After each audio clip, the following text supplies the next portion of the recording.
hello friends অকল class 10 pass কৰিলে constable জিডিৰ কাৰণে আবেদন কৰিব পাৰিব কনস্টেবল জিডি টোটাল পোষ্ট দিয়া হৈছে 39481 টা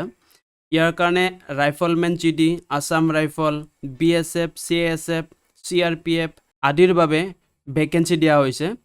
আপোনালোকে যদি অকল ক্লাস 10 পাস কৰিছে আৰু চাকৰিৰ কাৰণে আবেদন কৰিব বিচাৰিছে তেনেহলে এইটো ভিডিও আপোনালোকৰ কাৰণে আজি দেখুৱাম স্টেপ বাই স্টেপ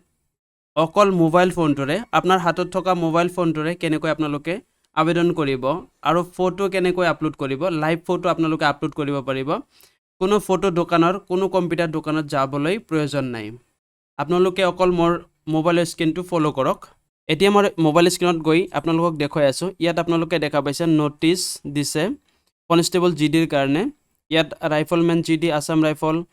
এনেকৈ দিয়া হৈছে আৰু এই নোটিছটো আপোনালোকে ইয়াৰ পৰা ডাউনলোড কৰিব পাৰিব এতিয়া আপোনালোকক দেখাই দিম এই যেটো সাইট আছে SSC এটো কেনেকৈ আপোনালোকে ইয়াত আহিব পাৰিব প্ৰথমতে একবাৰ বেক কৰি দিছো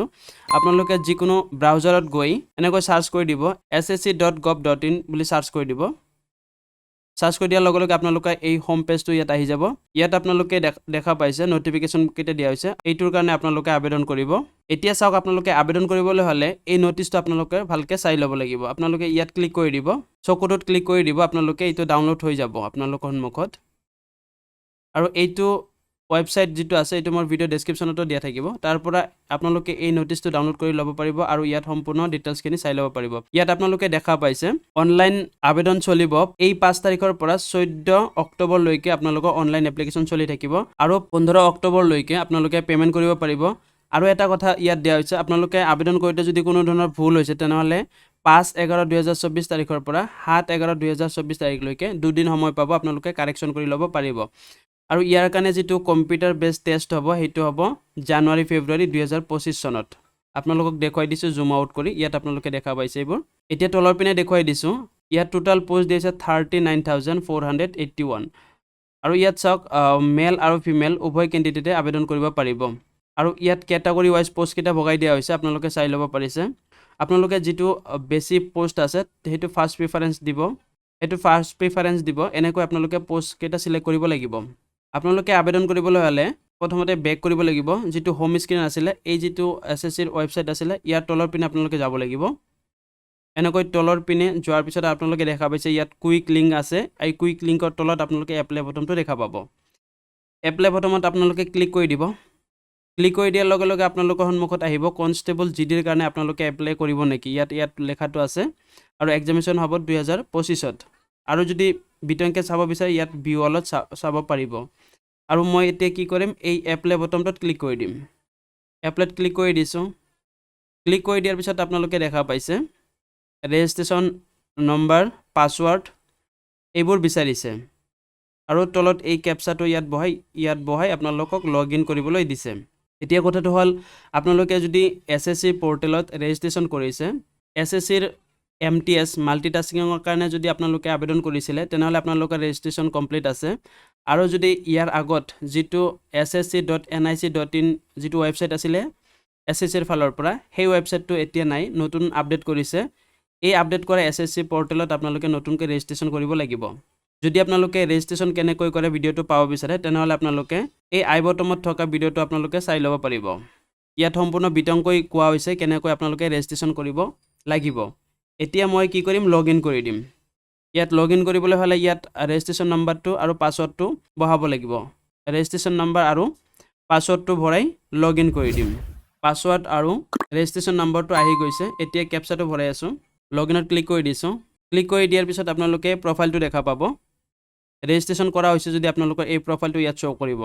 আৰু যদি ৰেজিষ্ট্ৰেচন কৰা হোৱা নাই তেনেহলে এই প্ৰফাইলটো শো নকৰিব ইয়াত আপোনালোকে নিজৰ ডিটেইলছখিনি চাব পাৰিব আপোনালোকে এই পোষ্টৰ কাৰণে আবেদন কৰিব আৰু আবেদন কৰাৰ কাৰণে এই তলৰ পিনে আছে এপ্লাই বটনটো ইয়াত আপোনালোকে ক্লিক কৰিব লাগিব এই এপ্লাইত ক্লিক কৰি দিব ইয়াত এটা প্ৰবলেম দেখুৱাইছে মই কৈ আছো মই ইয়াৰ কাৰণে এইজন ক্যান্ডিডেটৰ কাৰণে মই অলৰেডি একবাৰ এপ্লিকেশন প্ৰসেসটো আৰম্ভ কৰিছিলো গতিকে ইয়াত দেখুৱাই দিছে আপোনাৰ এপ্লিকেশন খন অলৰেডি পেন্ডিং হৈ আছে আপোনালোকে হেইটো টেপত গৈ আপোনালোকে যিখিনি বাকি কাম আছে এইখিনি কৰিব লাগিব হেইটো যাব লাগিব ইয়াত আপোনালোকে প্ৰথমবাৰৰ বাবে কৰিলে ইয়াত যাব লাগিব আৰু ইয়াত মই যেহেতু আধা কৰিছো এতিয়া মোৰ এই মাই এপ্লিকেশনত যাব লাগিব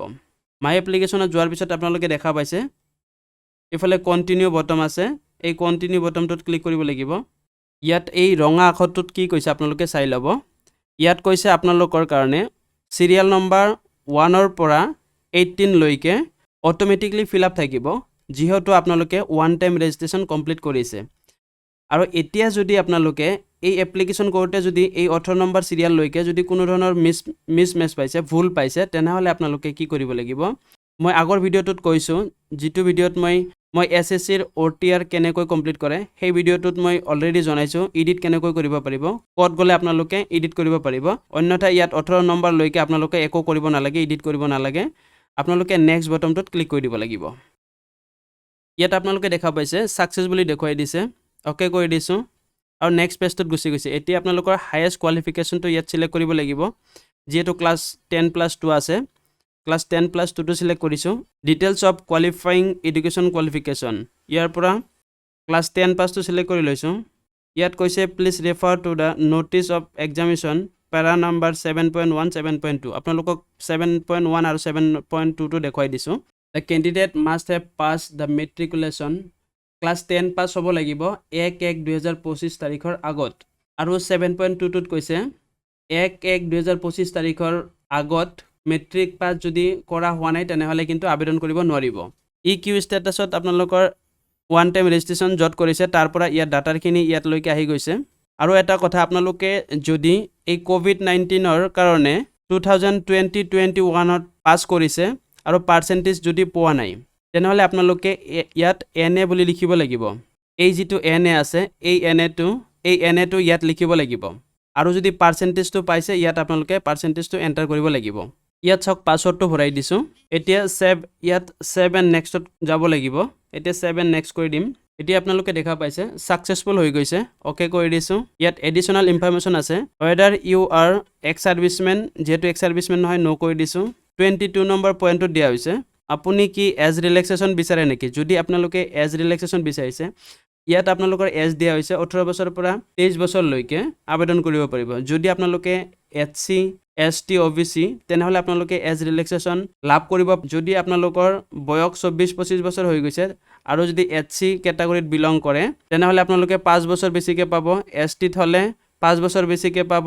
আৰু ওবিসি হলে 3 বছৰ বেছিকে পাব তেনেহলে আপোনালোকে যদি এজ ৰিলেক্সেশন লাগে তেনেহলে ইয়েস কৰি দিব আৰু তলত মোৰ যেটো না লাগে নো কৰি দিছো 23 নম্বৰ পইণ্টত কোৱা হৈছে 23 নম্বৰ পইণ্টত দিয়া হৈছে আপোনাৰ personal information for accessing job opportunities দিব বিচাৰে না নিবিচাৰে মই ইয়েস কৰি দিছো এতিয়া আপোনালোকে ফাৰ্স্ট প্ৰেফাৰেন্স দিব লাগিব আপোনাৰ কোনটো লোকেশন ভাল হয় কত আপোনালোকে এক্সাম দিব পাৰিব গটেখিনি ষ্টেটৰ আছে আপোনালোকে ইয়াৰ পৰা চাই ল'ব লাগিব যেহেতু আমি গুৱাহাটীৰ দিছপুৰটো সিলেক্ট কৰি দিম আৰু সেকেন্ড অপশনটো দিম ওচৰত যেটো হয় এটো দিম শিলংটো দিছো আপোনালোকে এক্সামিনেশন সেন্টাৰবোৰ সিলেক্ট কৰি ল'ব first preference second preference third preference দি ল'ব আৰু medium of computer base examination আপুনি ইয়াত মন কৰিব যদি আপোনালোকে কম্পিউটাৰ বেস এক্সামিনেশনটো দিব বিচাৰে আৰু কোনটো ভাষাত দিব বিচাৰে ইয়াত আপোনালোকক দেখুৱাই দিছো ইয়াত সক English Hindi English Assamese Bengali Gujarati সব ভাষা আছে আপোনালোকে ইয়াৰ পৰা সিলেক্ট কৰি ল'ব যেহেতু আমি অসমৰ অসমীয়াটো সিলেক্ট কৰি লম ইয়াত দুবাৰকে দিব লাগিব কাৰণ ভেৰিফাই কৰিব লাগিব মিডিয়ামটো ইয়াৰ পিছত আপোনালোকে চাওক R U A national cadet crop NCC যদি আছে আপোনালোকৰ এনসিসি সাৰ্টিফিকেটটো ইয়েস কৰি দিব আৰু যদি নাই তেনেহলে নোট ৰাখি দিব মোৰ ক্যান্ডিডেট জন যেটো নাই মই নো কৰি দিছো গেম বা স্পৰ্টৰ কাৰণে ডিস্ট্ৰিক্ট ষ্টেট নেশনাল ইন্টাৰনেশনাল লেভেলৰ কোনো সাৰ্টিফিকেট আছে আপোনালোকে ইয়েস দিব পাৰে অন্যথা নো দিব পাৰে আৰু ইয়াত তলৰ পিনে চাওক ষ্টেট ইউটি ডমিসাইল আপোনালোকে অসমটো সিলেক্ট কৰি ল'ব ভেৰিফাই ষ্টেট আপোনালোকে আকৌ অসমটো সিলেক্ট কৰি ল'ব ডিস্ট্ৰিক্টটো সিলেক্ট কৰি ল'ব মই নোটো সিলেক্ট কৰিছো ইয়াত আপোনালোকে চাব পাৰিছে candidate belong to military Naxal affected district ইয়াত নো দিয়া হৈছে কাৰণ ইয়াত অটোমেটিকলি নো হৈ আছে যেহেতু আমি অসমটো সিলেক্ট কৰিছো ইয়াত 33 নম্বৰ পইণ্টটো দিয়া হৈছে প্ৰেফাৰেন্স অফ পোষ্ট ৰিসেপশন আপোনালোকে পোষ্ট প্ৰেফাৰেন্স কেটা ইয়াৰ পৰা দিব লাগিব ইয়াত আপোনালোকে পেৰা নম্বৰ 14.9 টো চাব পাৰে আৰু 14.12 পইণ্টটো আপোনালোকে চাব পাৰে 14 নম্বৰ 9 পইণ্টটো দিয়া হৈছে বিএসএফ এ সিএসএফ বি আপোনালোকৰ ইয়াত মাথো লেটাৰ কেটা দিব লাগিব এ বি সি ডি এনেকৈ দিব লাগিব ইয়াত আপোনালোকে দেখা পাইছে বিএসএফ এ সিএসএফ বি সি এনেকৈ দিয়া হৈছে আপোনালোকে যদি প্ৰথমতে আসাম ৰাইফলটো সিলেক্ট কৰিব বিচাৰে তেনেহলে আপোনালোকে কি কৰিব লাগিব ইয়াত আসাম ৰাইফলৰ কাৰণে এপ দিয়া হৈছে প্ৰথমে আপোনালোকে এপটো সিলেক্ট কৰিব লাগিব ইয়াৰ পিছত আপোনালোকে যত পোষ্ট বেছি হৈছে বা যেটো পছন্দ লাগা আছে হেতু সিলেক্ট কৰিব মই আপোনালোকক পোষ্টটো দেখাই দিছো পোষ্ট কেটা চাই আপোনালোকে দিব পাৰিব আৰু আসাম ৰাইফলটো প্ৰথমত ৰাখিছো ইয়াৰ পিছত পোষ্ট বেছি আছে সিআৰপিএফত সিআৰপিএফটো কিমানত আছে এ বি সি সিট আছে সিটো সিলেক্ট কৰিছো আৰু যদি ভুলকে দি দিছে তেনেহলে আপোনালোকে এই ৰিসেটত ক্লিক কৰি ৰিসেট কৰি ল'ব পাৰিব পোষ্ট প্ৰিফাৰেন্স কিটা দুবাৰ দিব দিছে এনেকৈ আপোনালোকে পোষ্ট ডিটেইলছ খিনি দি ল'ব আৰু ইয়াৰ পিছত সেভ এণ্ড নেক্সটত ক্লিক কৰি দিব সাকসেস হৈ গৈছে এতিয়া আপোনালোকে চাওক ইয়াত ফটো আপলোড কৰাৰ অপচনটো আহি গৈছে ফটোটো আপলোড কৰিব পাৰিব ইয়াত লাইভ ফটো হ'ব আপোনালোকে সেলফি কেমেৰাৰ জৰিয়তে ফটোটো উঠিব আপোনালোকে মাস্ক চশমা ইত্যাদি পিন্ধি নলব ইয়াৰ কাৰণে আপোনালোকে তলত এটা কিউআৰ কোড দিয়া হৈছে আপোনালোকে এই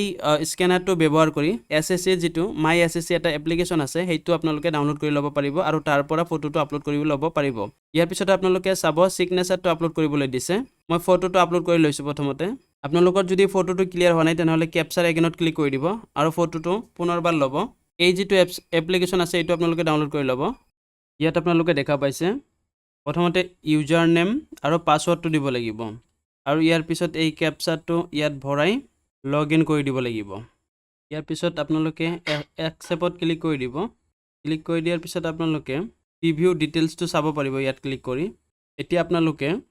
এই ক্যাপচাৰ বুলে অপচনটো যে আছে ইয়াত আপোনালোকে ক্যাপচাৰত ক্লিক কৰি ফটোটো আপলোড কৰিব লাগিব ক্যাপচাৰত ক্লিক কৰি দিছো